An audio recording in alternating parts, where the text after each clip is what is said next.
Hello भाई लोग, मैं हूँ फैक्ट भाई। नसीब है तुम लोगों का कि गौरी तुमको मिले कहीं से। ये है जग्गू दादा की रियल लाइफ, लेकिन अभी फैक्ट भाई बताएगा इनकी रियल लाइफ। वो गेम होता है अपना यार, उससे अपने को क्या करना, अपना काम है कि अच्छी बातें हम फैला रहे हैं, साथ में धन भी दे रहे हैं बस। तो और ऊपर वाले से फकीर क्या मांग सकते। खा गए ना दोगा, लेकिन वेट, क्योंकि आज फैक्ट भाई ने फिर से उठाया स्टिंग ऑपरेशन का जिम्मा, जिसमें आपको सुशांत सिंह से लेकर अमीषा पटेल, राधे माँ और MBA चाय वाला तक सभी का पर्दाफाश होते हुए दिखेगा। अरे बाप रे, ये तो धोती खोल रहा है। लेकिन किंतु परंतु बंधु, SRK का नाम जब इसमें आया तो फैक्ट भाई की भी हालत कुछ इस प्रकार हो गई। ऐसा नहीं हो सकता, कह दो कि ये झूठ है। तो आइए, पहनते हैं काला चश्मा, उठाते हैं काला खूट, सर पे रखते हैं उल्टी टोपी और अंदाज जैसे शर्लॉक होम्स। लेकिन शुरू करने से पहले ये भी जान लो बीड़ू, आज है फैक्ट भाई का सवाल, उसका विनर होगा गुरु। नंबर 1, अमीषा का घोटाला। गदर 1 से मशहूर होने वाली और गदर 2 से चर्चा में आने वाली अमीषा इन दोनों मूवीज के बीच अक्सर गायबी दिखाई दी है, और शायद इसीलिए इन पर वह स्टिंग ऑपरेशन एक अत्याचार नहीं था, लेकिन एक कमाने का मौका था। पैसा ही पैसा होगा। मगर बदनसीबी से ये एक स्टिंग ऑपरेशन निकला और अमीषा के सारे पत्ते बिछ गए। इसमें पहले रिपोर्टर ने अमीषा के मैनेजर से सारी सेटलमेंट की। आप बताइए, क्योंकि आपके माइंड में क्या हो। 5 लाख पर कंटेंट। फिर अमीषा के आने पर उनसे सारी बातें क्लियर की। मतलब थोड़ा कंफ्यूजन आ रहा है इनको। वो बता दो सारा क्लियर हो गया तो पेमेंट के बाद ये क्लियर हो गई है। और अमाउंट सुनकर तो जैसे अमीषा तुरंत तैयार ही हो गयी। आप 28 को आ रहे हो, ट्रांजैक्शन हो जाता है, 28 के शाम को मैं कर दूंगी। पर ऐसा ही स्कैम उन्होंने भी किसी के साथ किया है। हुआ यूं कि जब अमीषा प्रोड्यूसर बनी तो उस चक्कर में उन्होंने एक फाइनेंसर से पैसे उठाए, मगर फिर काम अटक गया। अब जब उस फाइनेंसर ने अपने पैसे वापस मांगे तो अमीषा ने फटाफट चेक फाड़ के दे तो दिया, पर वो भी बाउंस हो गया। अब शायद इन सारे पेमेंट्स लौटाने के चलते अमीषा जल्दी किसी मूवी में जरूर नजर आएंगी। नंबर 2, राधे माँ की झप्पी।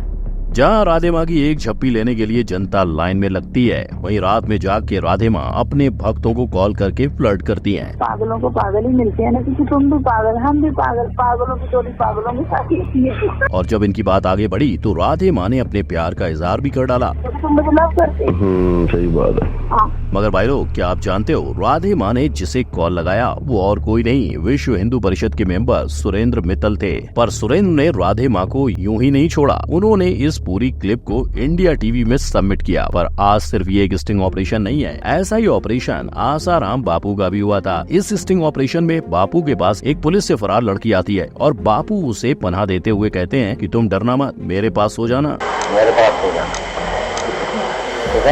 यानी शायद ऐसे स्टिंग ऑपरेशन होने के कारण ही कई चीजें सामने उठकर आई हैं। नंबर 3, सुशांत का काला सच। सुशांत की मौत का सच कौन नहीं जानना चाहता। आज भारत के जो लोग अभी जिस बात को लेकर सदमे में हैं, उनके लिए फैक्ट भाई कुछ ऐसे स्टिंग ऑपरेशन लाया है जिससे आपको थोड़ी बहुत राहत मिल जाएगी। पहला स्टिंग ऑपरेशन है सुशांत के ट्रेनर का, जिनका मानना है कि जब से वो रिया के साथ रिलेशनशिप में गया था, चीजें बदल गयी।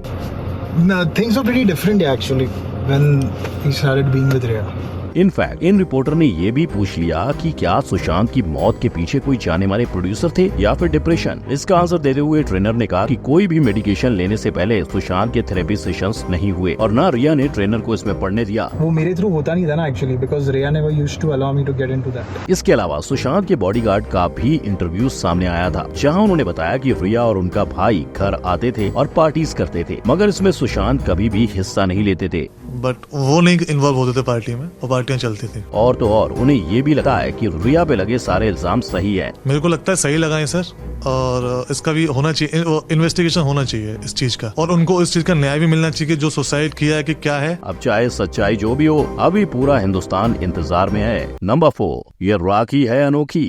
और मुझे लगता है कि जिस नेता को मुझे सपोर्ट करना चाहिए उसे मैं सपोर्ट करूंगी। तुम्हारा दम है तो मेरे लिए प्रूफ लाओ। पहले जो मेरे विचार थे वो बहुत गलत थे। मुझे ऐसा लग रहा था कि पता नहीं यूपी में क्या हो रहा है, लेकिन किसी भी जनता को, किसी भी इंसान को तुरंत जब सीएम या पीएम बने इमीडिएटली डिसीजन नहीं लेना चाहिए। इनकी वाणी से मधुर शब्द निकलना मानो आम के पेड़ से केला तोड़ने जैसा है, इन शॉर्ट नामुमकिन। पर इस अनहोनी को होनी करने के लिए राखी को दिए गए थे 7 करोड़। और क्यों ना दे, इनका टैलेंट है ही कमाल, क्योंकि जब इन्हें पॉलिटिकल पार्टी को सपोर्ट करने का झांसा दिया गया, तब इन मोहतरमा ने खुद से अलग अलग सजेशंस देना शुरू किए। देखो, 100 सुनेंगे, 50 तो मानेंगे। बिल्कुल, वो 50 बहुत इफेक्टिव होते हैं। राखी के मुताबिक उन्हें ऐसे कामों का बहुत तगड़ा एक्सपीरियंस है। बताया गया था, पहले मुझे पूछा था बॉलीवुड की लड़की का मोदी क्यों पीएम बनी और राहुल गांधी क्यों नहीं बोले। राहुल गांधी को भी टाइम है, अभी मोदी को चांस देना चाहिए। पर शायद वो ये नहीं जान पाई कि ये सब बोलकर वो खुद ही जाल में फंसती जा रही थी।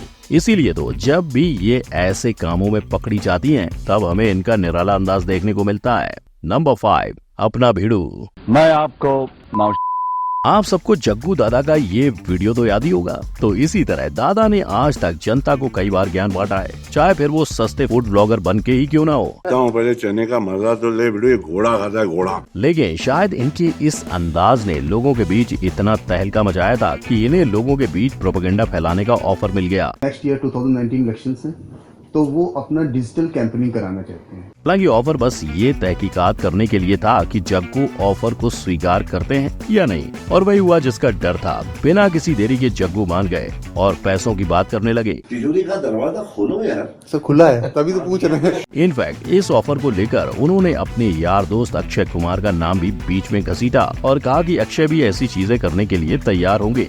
यानी शायद हर दूसरा कलाकार अपनी इमेज क्लीन इसीलिए रखता है क्योंकि किसी को उन पर शक न जाए, पर ऐसे स्कैम में अपना भिड़ू आसानी से झांसे में आ गए। नंबर 6, चाय पे चर्चा। सबको गुड लक बांटने वाले प्रफुल्ल अपने ही फ्रेंचाइजी ओनर के सामने फेल हो गए। इसी के चलते प्रफुल्ल के नाम पर कई लोगों ने केस भी दर्ज किए हैं। अब जहां इतनी कंट्रोवर्सी की दाल पक रही हो, तो वहां स्टिंग ऑपरेशन का तड़का कैसे नहीं लगेगा। वेल, उसी सिलसिले में एक फोन रिकॉर्डिंग सामने आई है जहां प्रफुल्ल को सवालों के बाउंसर्स पड़े जा रहे हैं। प्रफुल्ल पे अगर कुछ हुआ नहीं तो फिर पैसों का क्या होगा, वापिस आएगा कुछ की ऐसे ही मतलब बंद कर देना पड़ेगा?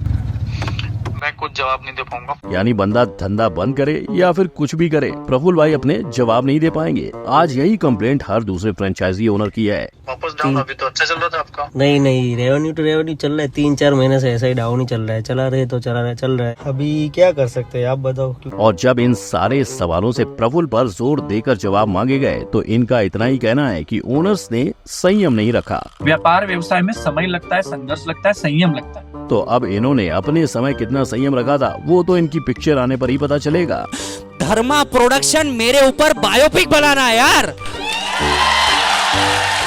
तो उससे मेरा क्या फायदा। नंबर 7, सख्त लौंडा। सर्किट के किरदार से सबके दिमाग का सर्किट उड़ाने वाले अरशद को एक ऑफर मिला था, an offer he can't refuse. इस ऑफर में जैसे उन्होंने रियल लाइफ में गांधीवाद को सपोर्ट किया था, वैसे ही रियल लाइफ में पॉलिटिकल पार्टी को सपोर्ट देना था। लेकिन चाहे काम आसान था, लेकिन अरशद के लिए अपने उसूल उससे भी सख्त थे। और इसी सख्ती में अरशद की मैनेजर ने फोन उठाया और स्टिंग ऑपरेशन करने वाले कॉलर को मना कर दिया। शायद इसीलिए उनका मानना है कि चाहे मुन्ना भाई पॉलिटिक्स में जाएं, पर अरशद उनके नक्शे कदम पर नहीं चलेंगे। इनफैक्ट अरशद का तो ये भी मानना है कि बॉलीवुड के सितारे और पॉलिटिक्स दोनों अलग चीज है, जहां किसी भी एक्टर को नहीं जाना चाहिए। और अपनी बात पर अटल रहकर अरशद ने आज तक एक भी पॉलिटिकल मूवी नहीं की है। तो इनके लिए जाहिर खान का सख्त लौंडे वाला डायलॉग तो बनता ही है बॉस। अपन रहते हैं सख्ती से, अपन ऐसे पिघलते नहीं है।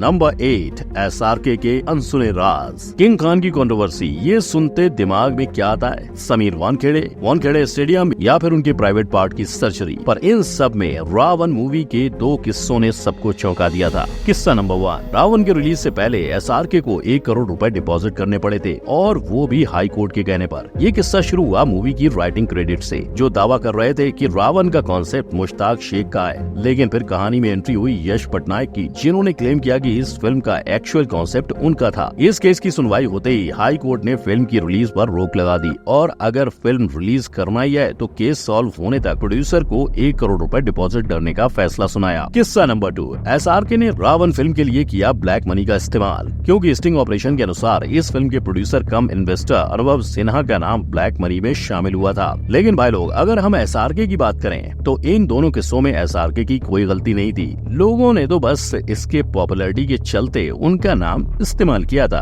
तो भाई लोग, अब बारी है फैक्ट भाई की अतरंगी सवाल की, जिसके लिए आपको ये देखना होगा और हमें बताना होगा कि विवेक ओबरॉय ने पॉलिटिकल एजेंडा को प्रमोट करने के लिए कितने पैसे मांगे थे। जिसने सबसे पहले करेक्ट आंसर दिया, उसका नाम फैक्ट भाई खुद अपनी जुबान से बताएगा। तो जाइए, कमेंट करिए और अपना नाम फैक्ट भाई से बुलवा लीजिए। तब तक के लिए वीडियो को लाइक शेयर करें, और हमारे चैनल को सब्सक्राइब नहीं किया है तो सब्सक्राइब कर ले। मिलते हैं अगले वीडियो में। जय हिंद।